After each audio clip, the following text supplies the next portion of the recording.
हे मेरे पुत्र, यदि तू मेरे वचन ग्रहण करे और मेरी आज्ञाओं को अपने हृदय में रख छोड़े और बुद्धि की बात ध्यान से सुने और समझ की बात मन लगाकर सोचे और प्रवीणता और समझ के लिए अति यत्न से पुकारे और उसको चांदी की नाई ढूंढे और गुप्त धन के समान उसी खोज में लगा रहे, तो तू यहोवा के भय को समझेगा और परमेश्वर का ज्ञान तुझे प्राप्त होगा।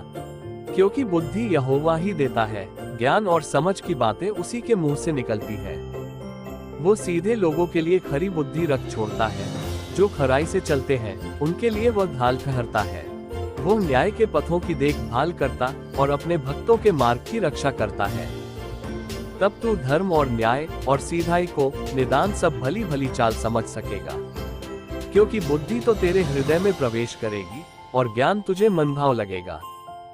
विवेक तुझे सुरक्षित रखेगा और समझ तेरी रक्षक होगी, ताकि तुझे बुराई के मार्ग से और उलट फेर की बातों के कहने वालों से बचाए, जो सीधाई के मार्ग को छोड़ देते हैं ताकि अंधेरे मार्ग में चलें, जो बुराई करने से आनंदित होते हैं और दुष्ट जन की उलट फेर की बातों में मगन रहते हैं, जिनकी चाल चलन टेढ़ी मेढ़ी और जिनके मार्ग बिगड़े हुए हैं।